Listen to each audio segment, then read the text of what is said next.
Bonjour, je m'appelle Ludovic et avant j'étais le type de jeune colérique avec une vie chaotique, euh, profondément malheureux, rempli de colère, de rancune, de tristesse et qui voulait en fait conquérir les choses physiques, c'est-à-dire avoir de l'argent, fréquenter des filles, sortir, voilà, s'amuser, prendre plaisir à vivre en fait. Et je luttais pour conquérir ça, mais je n'arrivais à rien conquérir. Et ma vie, c'était un cercle vicieux. J'étais dans les vices, c'est-à-dire la drogue, l'alcool. Et je suis arrivé au centre d'accueil avec ma vie dans cet état-là, profondément perdu, désorienté. Et je n'aimais vraiment pas cette vie-là. Donc, je suis arrivé avec pour objectif de changer de vie, de conquérir une meilleure vie.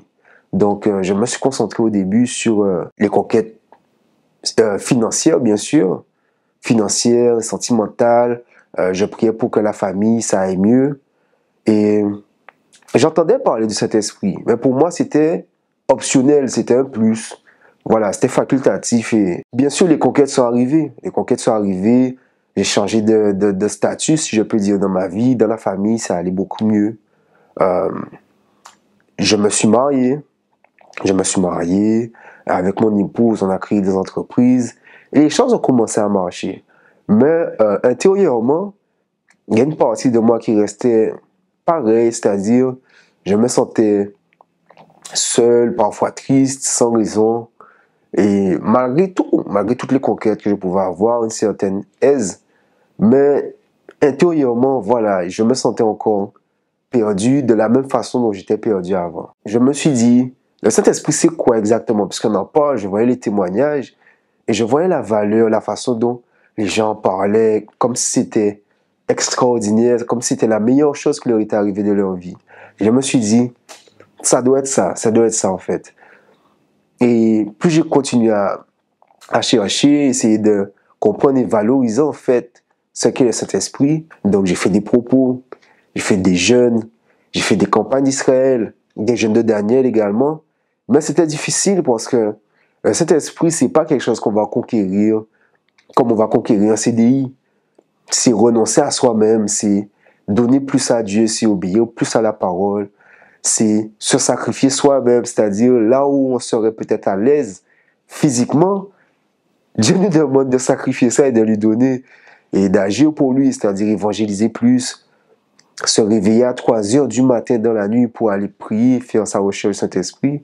Et c'était difficile, vraiment difficile. Mais je me suis investi à fond parce que je me suis dit, je veux le Saint-Esprit, c'était pendant un jeûne de Daniel.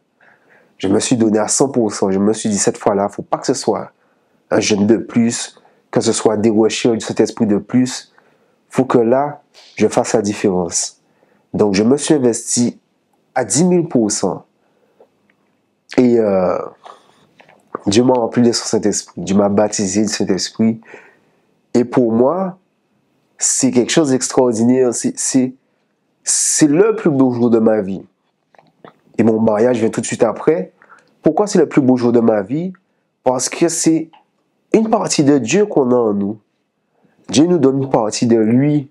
Alors que moi, avec tous mes défauts, avec mon caractère de travers, avec les erreurs que je commets, Dieu me fait le privilège d'avoir une partie de lui en moi. Et à partir de là, j'ai été une personne complètement différente dans ma façon de penser. Avant, j'étais très pessimiste. Maintenant, j'ai une assurance, une paix qui... Dieu est avec moi. C'est-à-dire que peu importe les luttes que j'aurai, ça va aller en lui faisant confiance. Et je valorise plus ce qui est spirituel, bien sûr. Je vois les trésors que Dieu a pour moi, contrairement aux trésors que je peux avoir sur terre qui sont là pour un moment. C'est-à-dire, je pourrais avoir des richesses, des grosses maisons, des grosses voitures, mais ça peut venir, ça peut partir également. Mais ce que Dieu donne à l'intérieur de moi ne part pas. C'est la paix, la joie, c'est, voilà, être une personne différente, vivre de façon tellement agréable qu'on ne voit pas la nécessité, le besoin de conquérir, d'avoir pour être en fait. Je suis et ce que j'ai, Dieu me donne et ça fait toute la différence. Le Ludovic d'avant, face aux luttes, il en aurait eu marre. Il aurait dit, gars, ça fait qu'une ça. Donc, il aurait trouvé un détour où il aurait abandonné, il aurait trouvé un plan B. Voilà, il aurait... Parce que le Ludovic d'avant n'aimait pas, en fait, les luttes. Mais grâce au Saint-Esprit, avec le Saint-Esprit, les luttes, je fonce. Je fonce, je conquiers et j'ai la force, en fait, de persévérer, de tenir jusqu'au bout parce que cette force-là, c'est pas la mienne. C'est la force que Dieu me donne. Dieu me donne la force tous les jours pour continuer à lutter, surmonter jusqu'au bout. C'est quelque chose que j'avais vraiment pas et que je pense qu'il est impossible d'avoir sans Dieu. Le Saint-Esprit, c'est le plus grand des trésors qu'on puisse avoir. C'est inestimable. C'est pas quelque chose qu'on peut avoir en étant milliardaire, qu'on peut avoir, je sais pas, en étant célèbre ou autre. C'est le plus grand des trésors. Il n'y a même pas de mots. C'est difficile à qualifier. Mais s'il y a une chose que vous devez prioriser, qu'il faut prioriser, c'est bien le Saint-Esprit. Parce que de la même façon dont j'arrive pas à mettre des termes pour qualifier à quel point c'est grandiose, à quel point c'est démentiel, de la même façon, ça vous apporte des choses qu'on ne peut même pas qualifier dans votre vie, des choses que vous n'aurez même pas pu imaginer avoir. Et ça vient de Dieu, tout simplement.